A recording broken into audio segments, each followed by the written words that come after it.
Hi, good evening friends.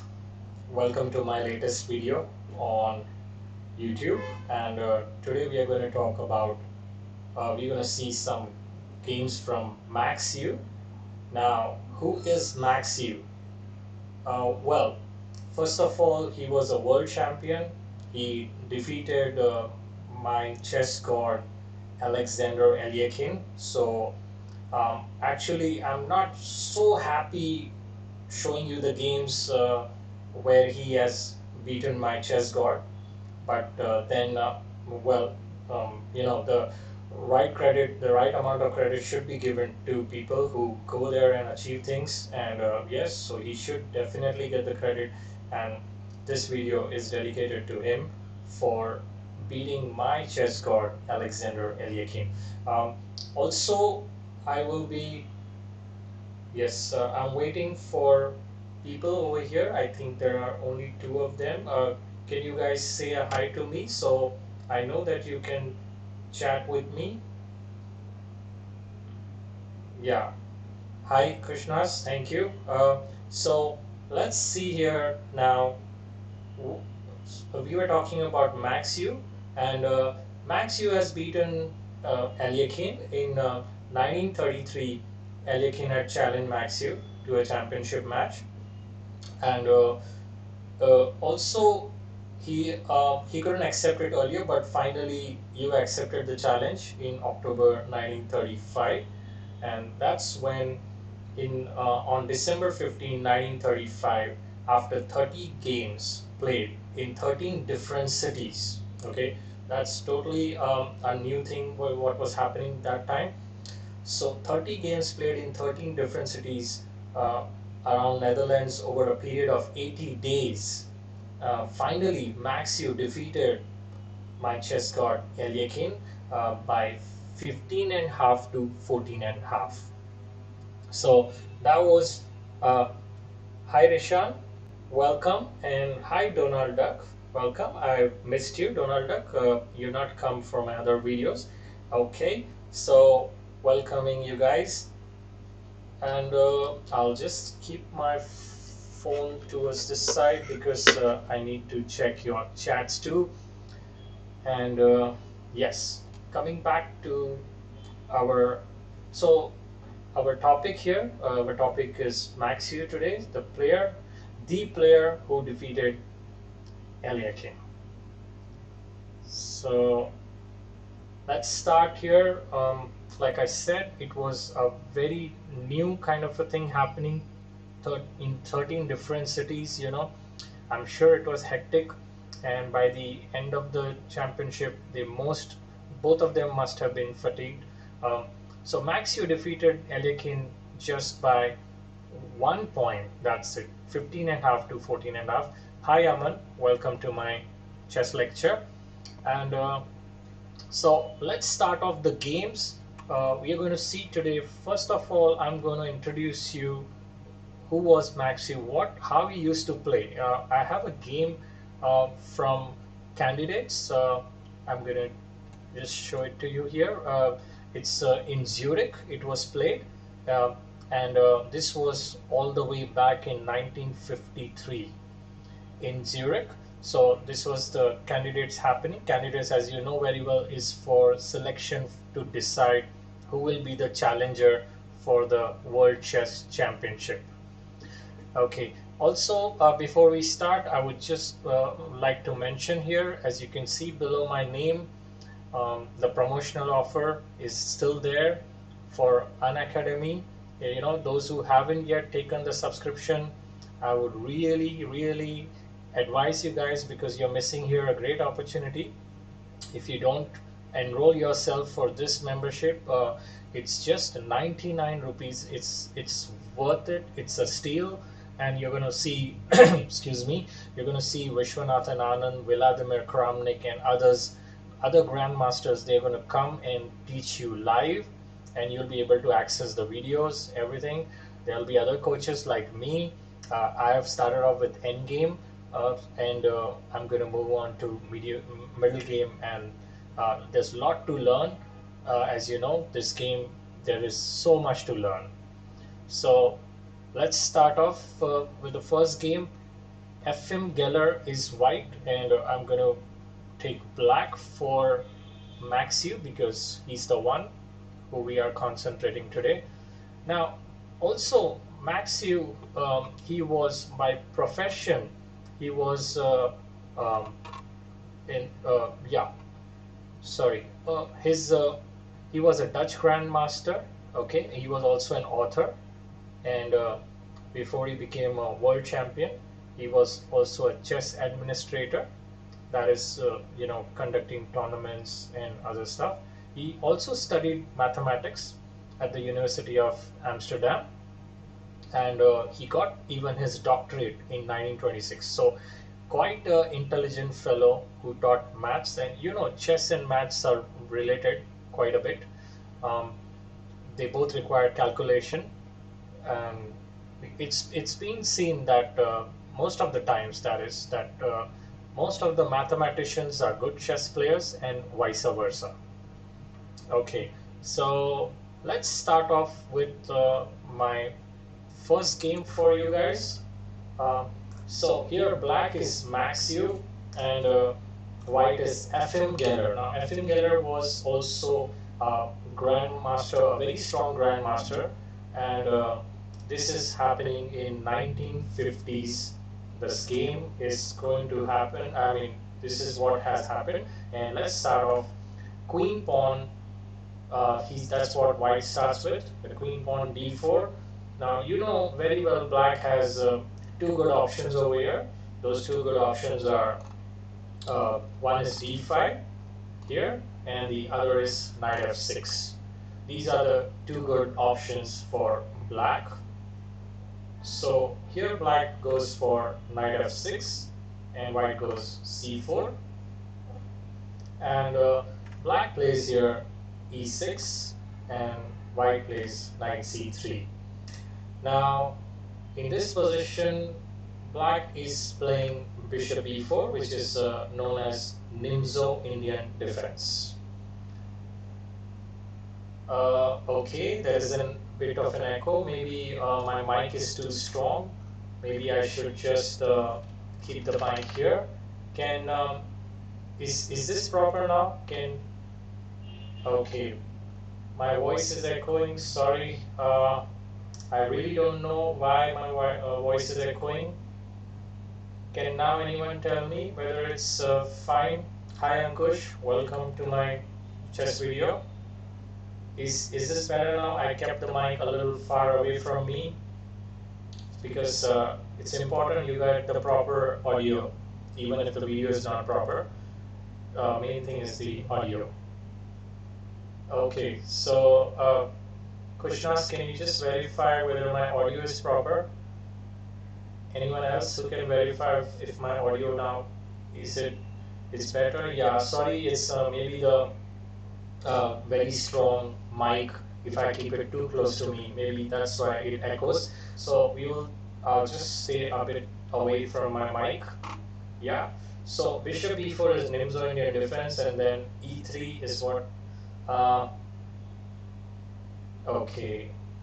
E3 is what has happened. Yeah, this is the normal variation of Nimzo Indian defense, e3, and black plays here c5, and in this position white plays a3. Here black is white is asking what he's asking the bishop whether he wants to kill the knight or run back, okay, move back. So yes, hi Adarsh, very good evening to you too.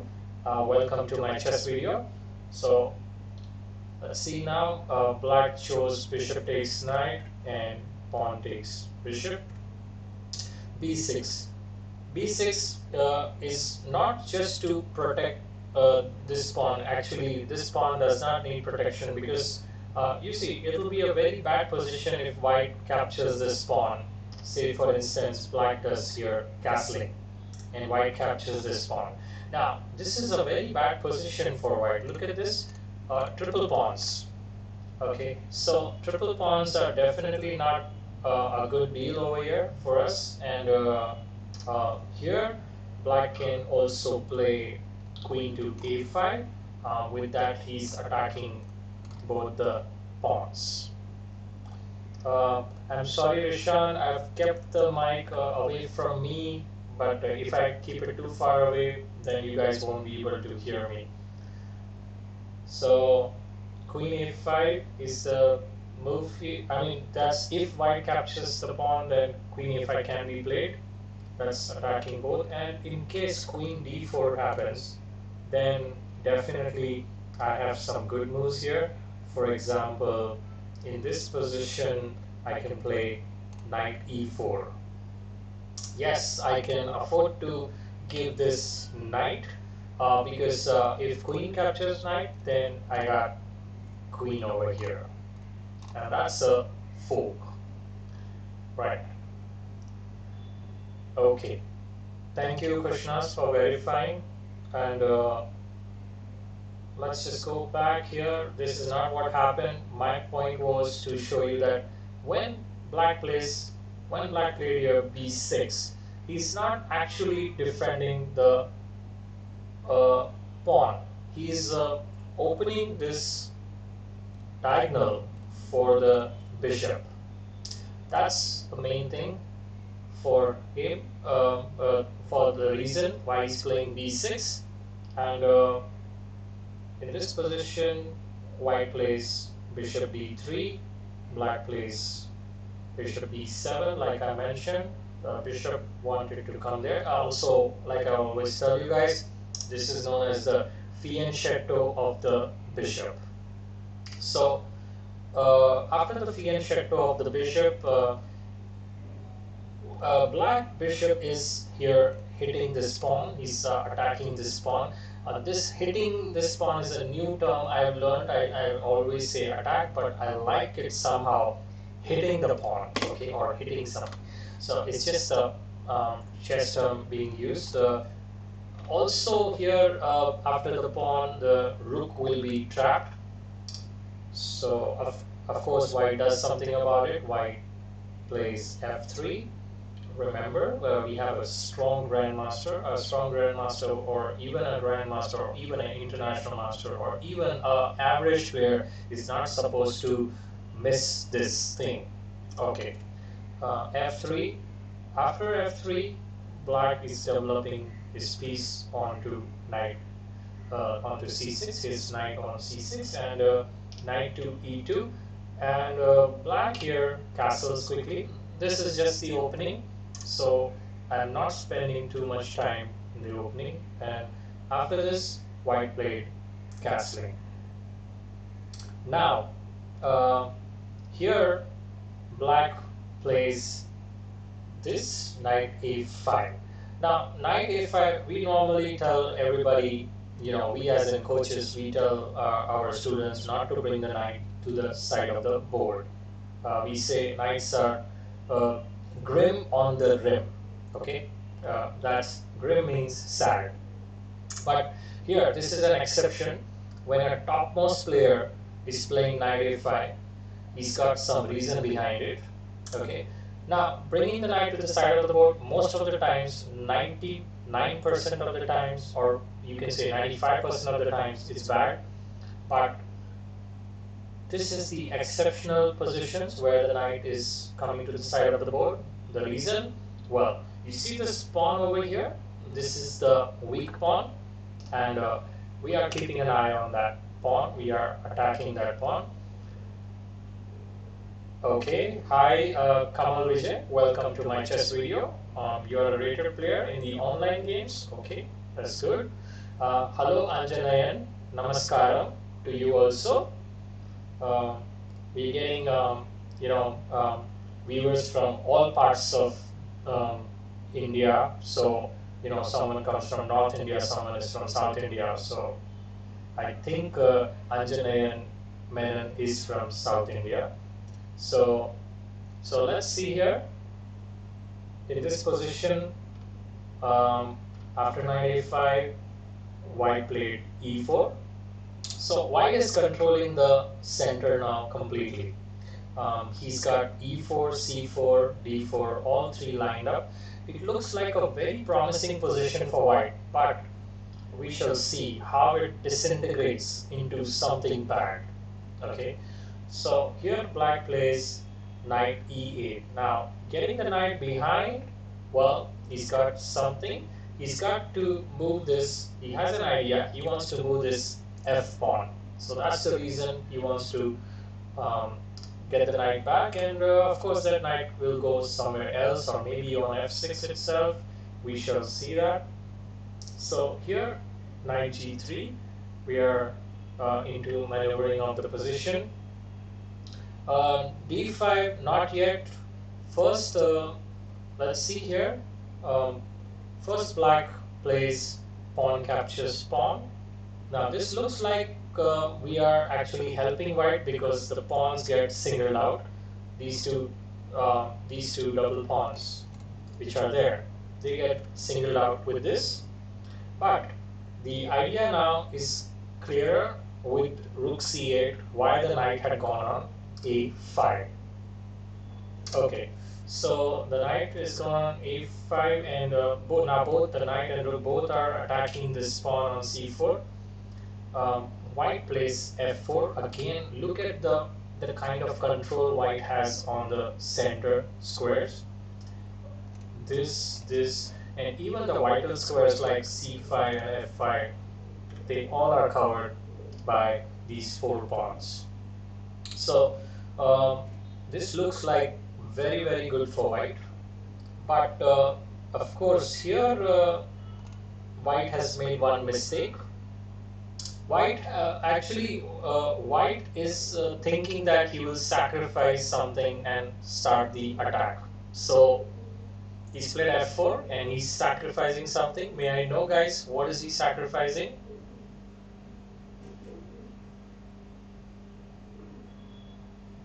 What is white sacrificing? May I know?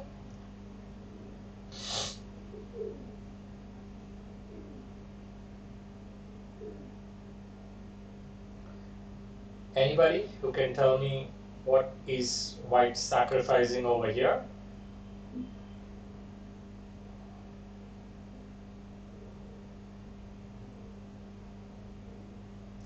Yes, Kamal Vijay is right. Okay, so knight captures pawn, and right. So okay, Kamal Vijay Ram. Wow, that's like three names in one row. Like we have in that Bollywood, we have Neil Nitin Mukesh. Right. Okay. So yeah, that's right. The c4 pawn. The knight is attacking the pawn and killed. Of course, he killed it. After this, white played f5, and you see white is ready to launch an attack with f6, but here he's going to play, black plays here f6 himself, so that stops any kind of advancing. And in this position white played rook f4. That's a rook lift. He's got the, we call it a rook lift, bringing the rook out early, but this is too early. On the 16th move itself, I've seen many games, many games, and rook usually, even if there's a lift of a rook, it's usually in the post 20th move or something. But yes, this looks a bit early, but let's see what happens. b5, that's giving added protection to the knight, and soon the game is going to get over. Now in just few moves, say another 11 moves, the game will be over. In fact, 10 moves. So let's just see. Rook h4. He's brought the rook over there to attack. His probably he's eyeing queen h5. That's what. And to h6, he will probably think of sacrificing this bishop also later after h6 comes. So all this is happening. These thoughts are running in white's mind when he played rook h4. So here black is playing queen b6. You see, black is just disregarding the whole thing. Anyone else would have got a bit concerned about this attack which is forming on the king side, but black is his queen is going on the queen side and attacking the central pawn. Okay, so here, uh, yes, also black, like I said, it's attacking and threatening a fork. Now, that is the fork which is coming, so he has to do something about it, of course. So white played here e5. Now with e5, he has defended this pawn, so the fork has been stopped. Okay, so here black plays a good move. Can anybody tell me what the good move was? So actually e5 was not such a good move. There were other ways to protect this pawn. This pawn could have been protected in other ways, like bishop to f1 is also there available. But e5, well, what should black play here? What is the best move for black? f4.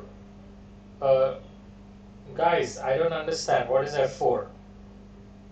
Uh, Rishan was okay. Knight x e5. That's right. Anjanayan is right. Knight x e5 is what has happened. Prabhas also is right. It's a free pawn. We just pick up the pawn because now this queen is pinning this pawn against the king. So the pawn cannot kill the knight. So after this, white has captured this. Pawn takes pawn. Well, white is now having this attack. But black has a very easy way of taking care of this. He goes here. Well, he first of all takes the. Can you tell me what does he do here? What does black play here?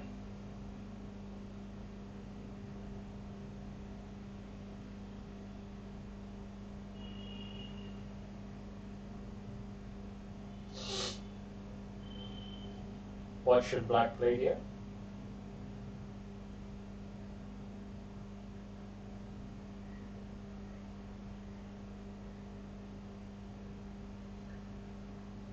Knight takes bishop, right. Anjanayan is correct.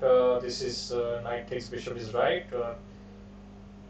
That's Max Euwe, um, the world champion. He became the world champion. And queen takes knight in this position. Now you can see the queen is also eyeing the pawn. The queen and rook both are attacking this h7, and black here very coolly played one move. What was the move? Black played the best move over here. Can you guys tell me what did black play here?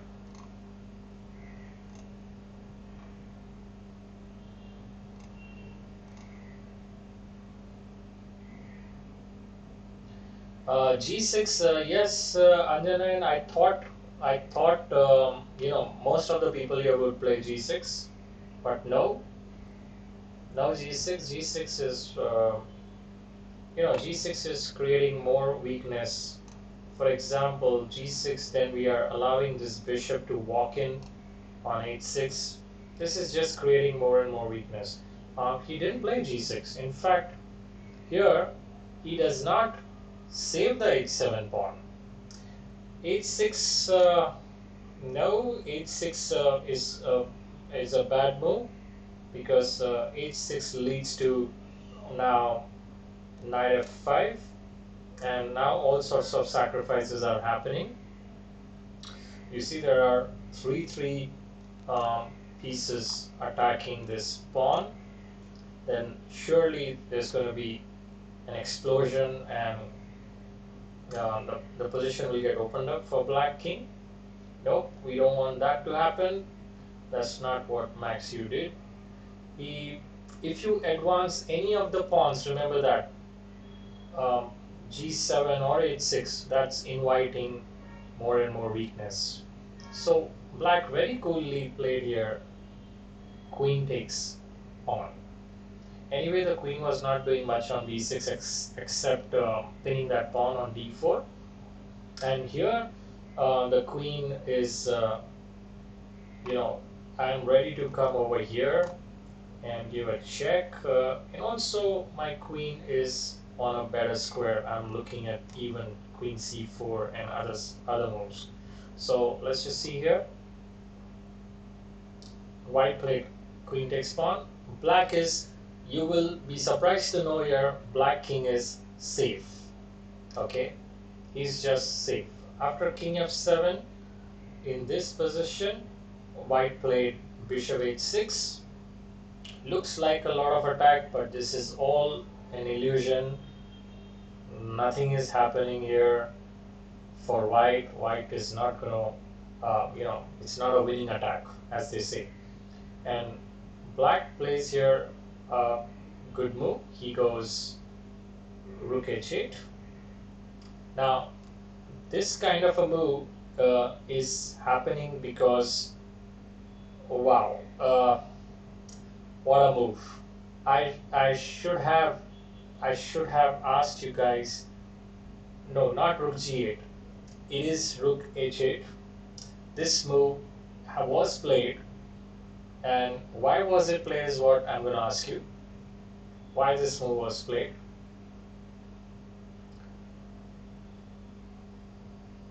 It's a fantastic move, and why is it fantastic? That's my question. Why is he giving this rook?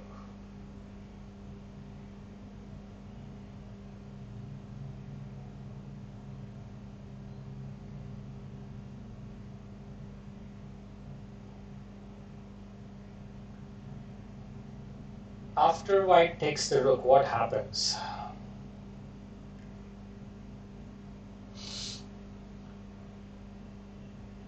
Can anybody tell me that?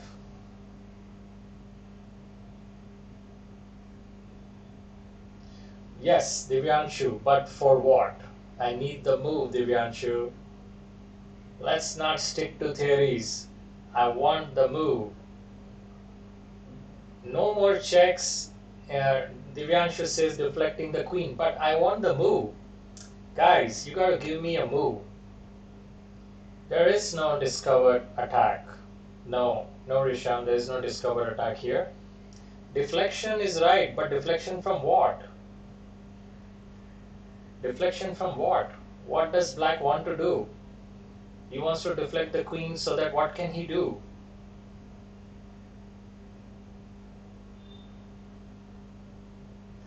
Well, anyone who can tell me why the deflection is done? And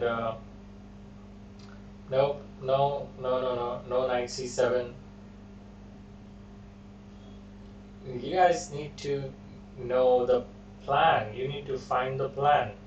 Divyanshu said deflection, but he doesn't know deflecting what. Pawn takes h6. No.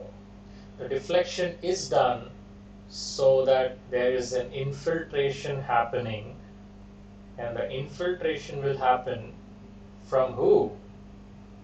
Well, queen is protecting that square. So you see, how do you get it, guys?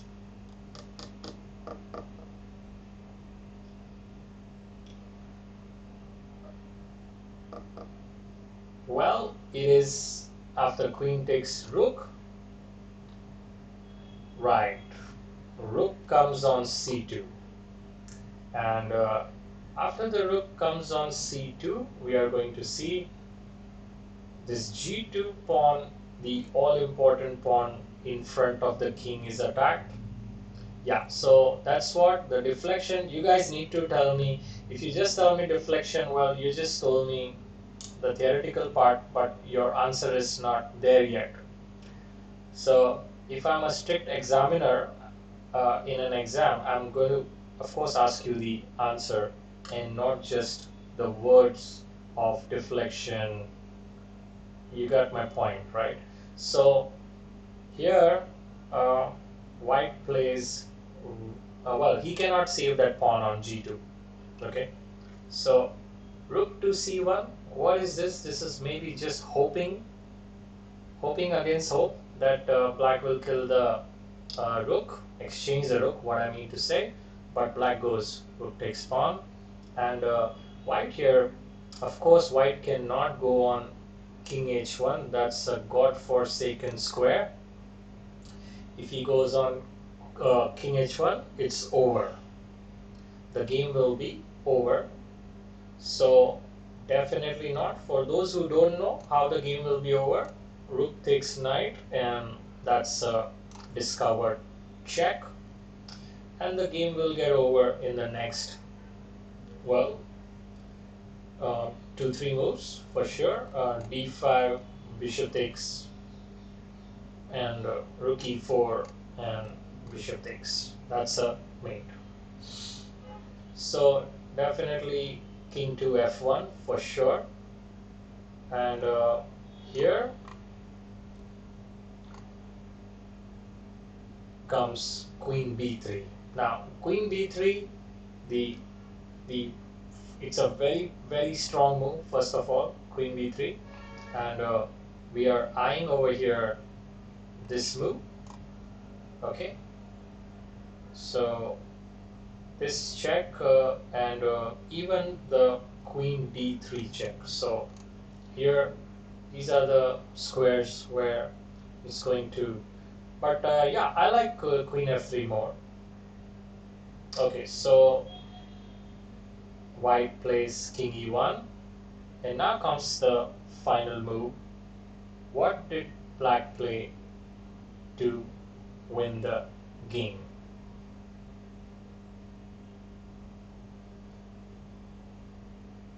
It's not a checkmate. Just you need to just tell me what did black play here and white resigned.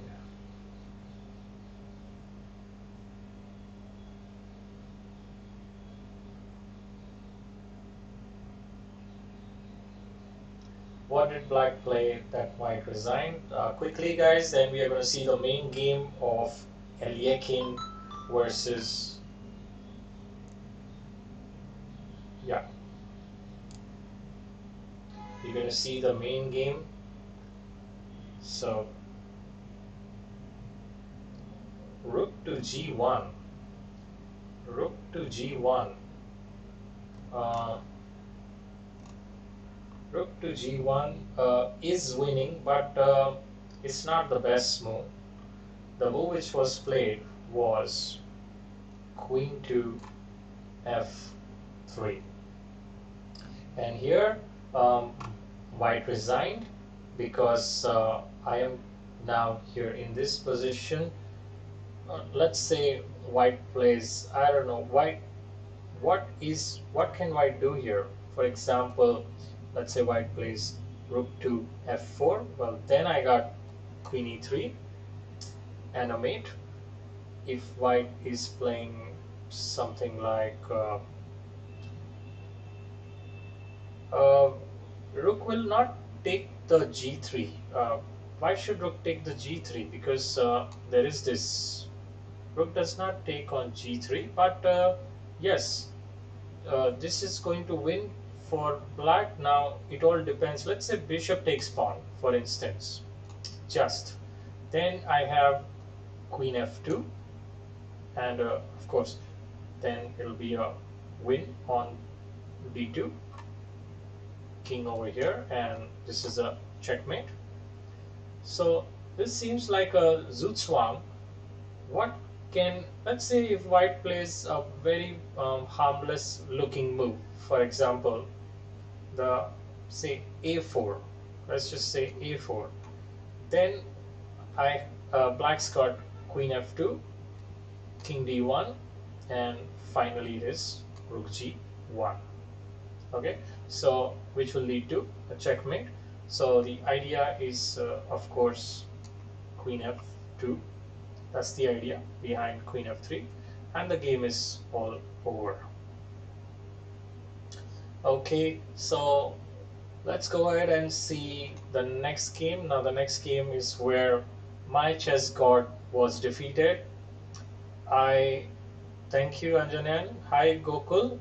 Welcome to my chess video, and you are just in time to catch the game. This is one of the games which made kind of it was it helped Max Euwe to win the title, you can say, because it was a win.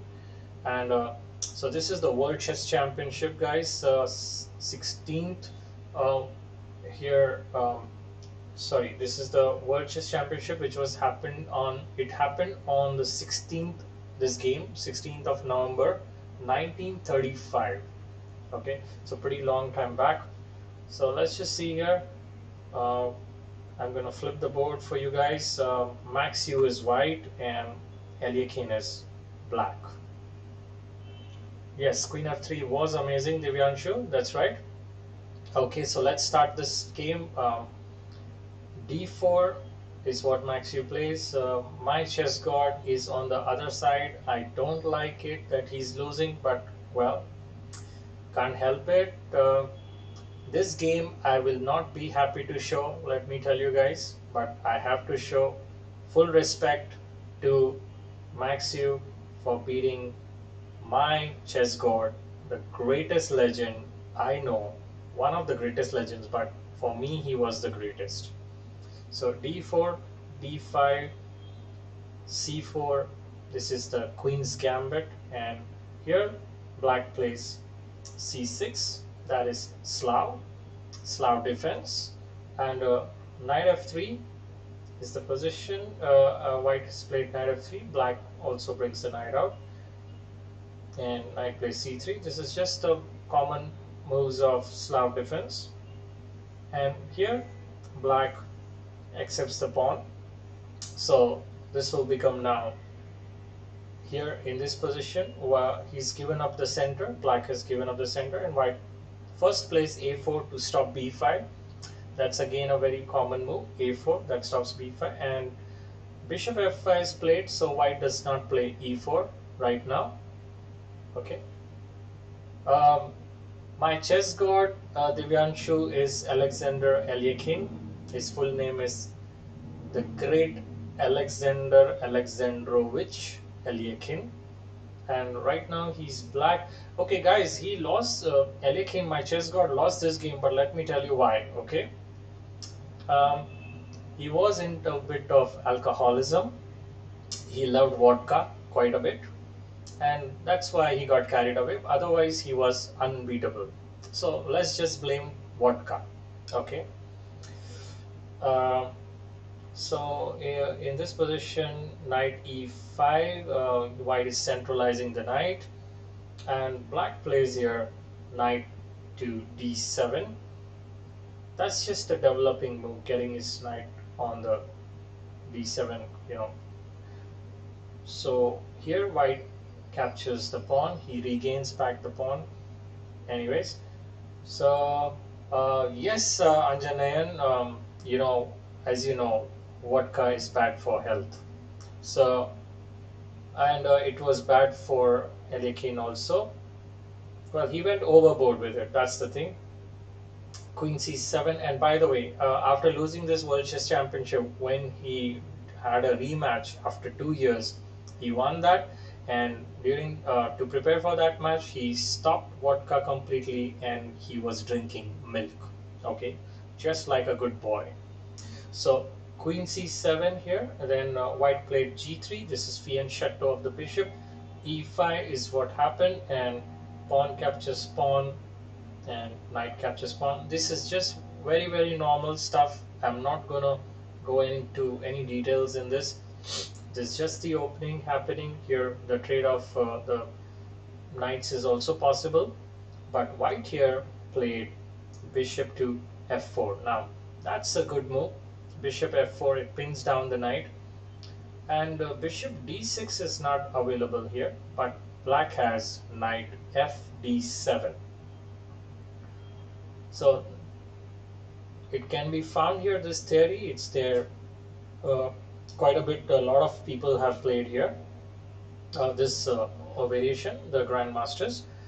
Um, Later on, even the move in this position, later on, even sorry, it was in. I'll just show you here. First of all, knight of b7 happened, and then bishop g2 happened, and black played here f6. Okay, that's just putting more defense on, giving more defense to the knight. And white here castles, and black plays here rook d8. With rook d8, you should start getting a bit uncomfortable because there is a discovered attack coming over here. As you can see, this discovered attack, this knight will move and the queen will be attacked. Those who are intelligent and good chess players, they must take care of their pieces, of course, but main thing is the queen here. As you can see, the queen has to be taken care of, and it will be wise for the queen to move right now before allowing black any kind of discovered attack. So queen goes to c1, the queen steps off the d file, and here black also plays queen b8, and well, queen b8, maybe his idea is to play b5 over here, because b5 will have the protection of the queen. Knight e4, the knight is coming towards the d6 square. Maybe rook b1 will be there, some kind of, and then the knight can come on d6. Bishop e7, and in this position, white plays queen c3. So he's putting more pressure on this knight, which is pinned down over here. Yeah, so there is a lot of pressure here with the knight and the queen. So let's see what happened now. Black did castling and rad1. Okay, white has obtained a pleasantly slightly better position with more active pieces and a good pawn structure. Okay, it seems difficult for black to avoid this, what is coming next, now this is again the silence before the storm, as I say always. Bishop e6, and white played here knight captures knight, black plays knight captures knight too. It was better here to play pawn captures knight, attacking the bishop. I really don't know why he played knight captures knight. Let's blame it on vodka again, guys. He was too good to be true. So any bad moves, please, let's blame the vodka. So in this position, knight to g5 is the move that's come. It's a great move. Well, it's quite obvious. It's not such an unobvious move. Knight on g5, the idea is if this, then this. Okay, so it's just a one move sacrifice, and you get back the knight. Right, the vodka effect. And but knight g5 was a nice move, and maybe here Eliakim feels a little bit dazed. He's wondering what to do now. The bishop is being attacked, and he goes here. He takes the knight, and this turns out to be not such a good move. The better move was queen to c8. That's what black should have played, but he went after this, and there came bishop takes knight. I really don't know why black captured the knight, because you see, this is what is the problem. So guys, you should never have vodka. Okay, so let's learn from this. Bishop f6 is what happened. And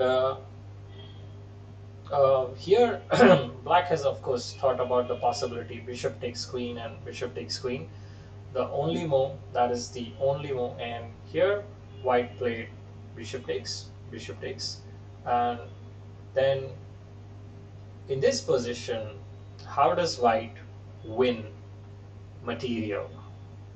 Okay, white here wants to win material. Of course not bishop takes pawn, because black is also taking the bishop. So can you guys tell me here, what did white play here?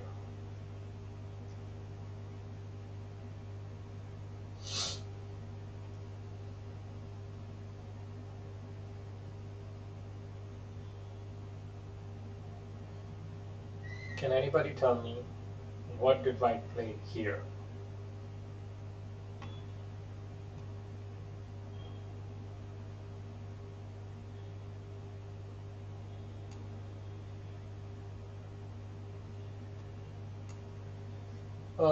It's white's turn. It's white's turn. Adarsh, it's white's turn.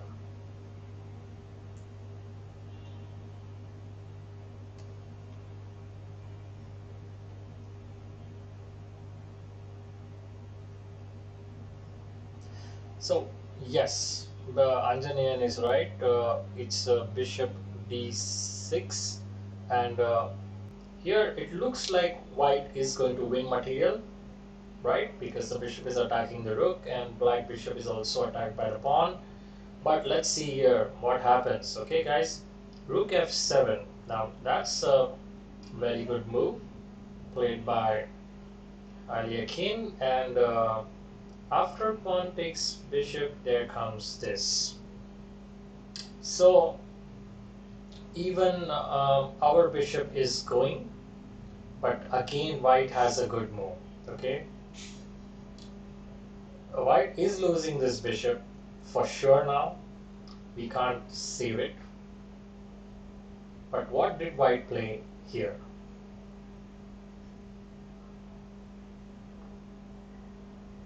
What did white play here?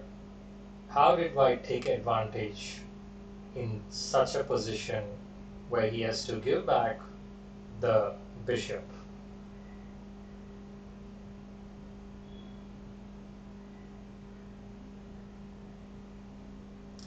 Bishop e7.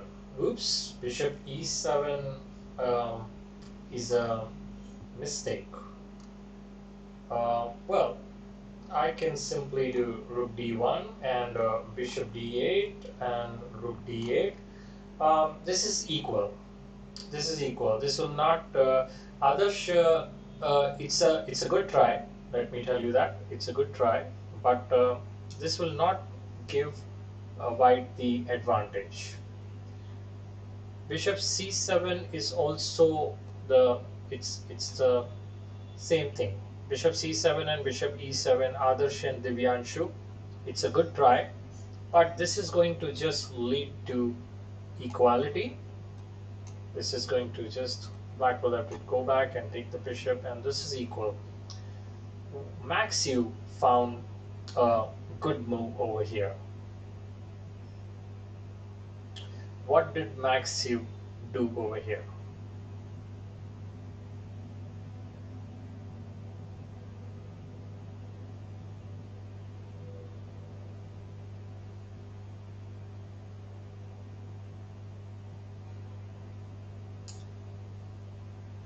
Okay, no one.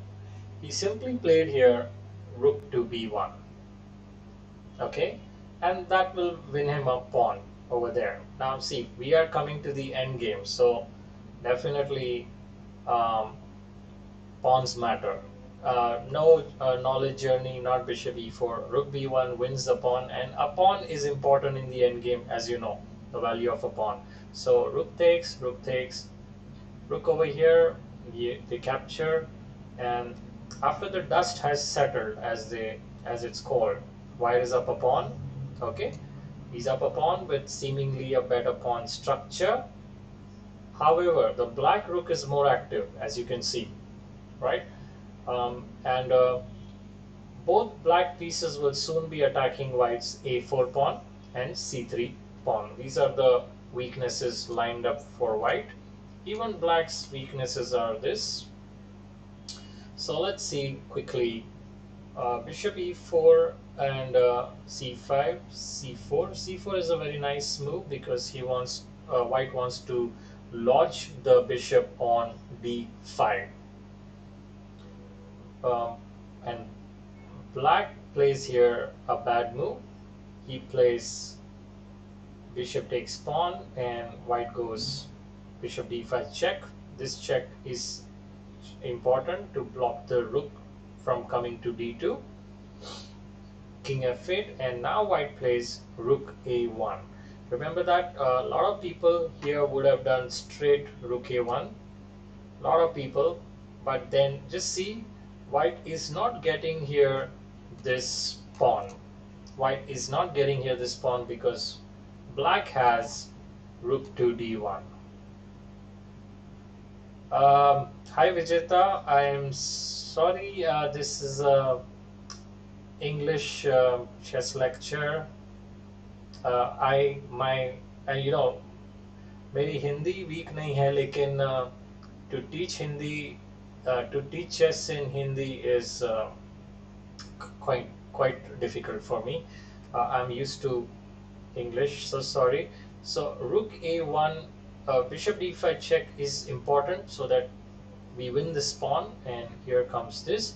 But here black played rook to a6. Also, Vijeta, I would like to tell you, I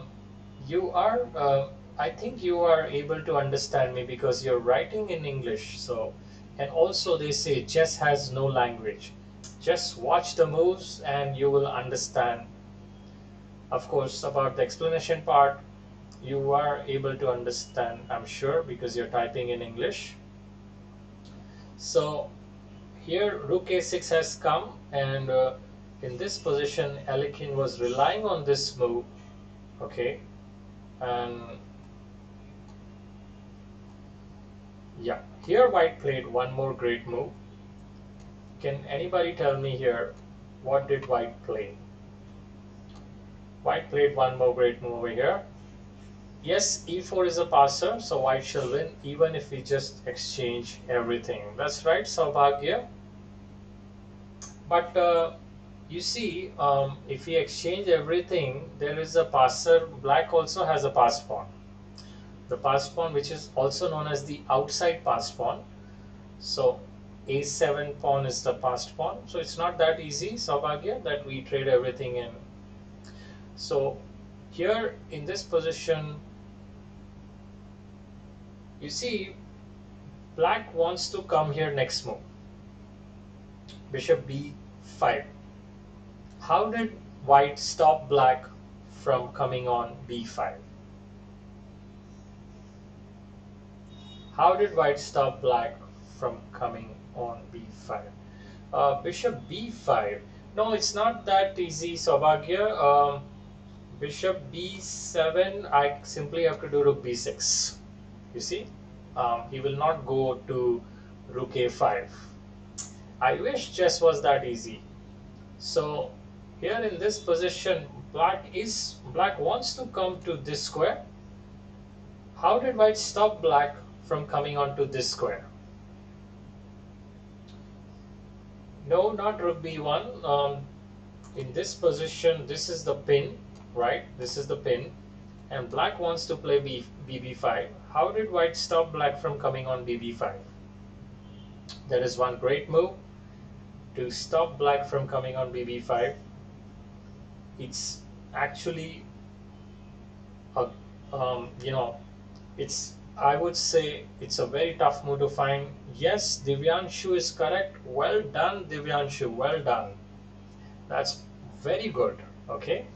So rook a2 is the move. The idea is now bishop b5 cannot be played because this and the bishop is protecting the rook. So it's a fantastic move. Rook to a2. It's having This little move is a perfect example of prophylactic thinking. Okay, so it's prophylactic is stopping something which is about to happen, and let's see now. The game ended king e7, f4, takes, and king f6, e4. This is quite strong for white. Why will bishop want to come on b5 and pawn will cut? No. The thing is, after rook a2, he cannot play. After rook a2, bishop b5 cannot come here. So the thing is, this is a pin. Uh, Black wants to get rid of this pin, right? That's why. So this pin is what black wants to get rid of. So that's why rook a2 allows white to keep the pin alive. Okay. So king e7, f4, takes, e4. This is pretty strong. I'll have to go a little fast now. Looking at the time, um, there will be other lectures from other people, so of course don't want to take up their time. h5, h4. Now h4 is a great move, trying to double up the pawns, and black does that, and king is now walking over there. Rook a3, if Dakshil, if rook a3, then bishop b5. That's why. Okay, so king h3 is the move, and here rook a5, and white plays bb7. Look at this great move. That stops the rook from coming on a6, and king f6. This is kind of a zugzwang now happening. Bishop d5, and here in this position twice it was repeated, probably time control. It's a good idea to repeat your moves if you have less time on your clock. You can repeat that, and after this move, this is where my great chess god resigned. Okay, both black pieces are comically tied up. These two pieces, they both are tied up, as you can see, right till the end. And if king g5 here, okay, if king g5, then comes e5, and this should win the game very easily for black. Look at this, these pieces, it's totally a waste, and I'm sure at this point of time black was feeling so helpless, yeah. So e5 will certainly win over here, because what does he have? What does he have here? He doesn't have anything. If king f4, I'm going to go here. I can go king takes pawn, because e6 will, if e6, then there comes king takes f5, but even this wins. I can go e7, and after king f6 I can simply take this bishop. Okay, and of course this is all over, because after rook there comes e8 queen, and if king takes pawn, well, then you know rook takes rook. So yes, bishop d7 is also possible here. So you saw how my chess god got defeated, but not to worry. My next lecture, I'm going to start. My 3 parts are there. I'm going to show you the magnificent games by my chess god Alexander Eliakin. Do please come and watch my lecture. I'm going to show you here. Just give me a second. I'll be able to tell you when is my schedule. Now next one is on just yes, okay, my next schedule is on 29th August, and that's a Saturday, and I have 6 to 7 p.m. and the title is My Chess God Eliakin Part 1. There are 3 parts. I would like you all to come and be present for this chess lecture, this chess video, and I assure you you're going to enjoy it. Okay, I'm going to show you all amazing and brilliant games by my chess god. Well, I showed you today how he lost, so now I have to show you how he used to win. Each and every single game was just magnificent. Okay, so do come and see my game, see my video and the games. This is on 29th August, Saturday, 6 to 7 p.m., 3 days from now. Alright guys, I hope you enjoyed today's chess video, and I shall see you on the 29th at 6 p.m. sharp. Take care and be safe, and don't forget not to have vodka. Okay, bye bye.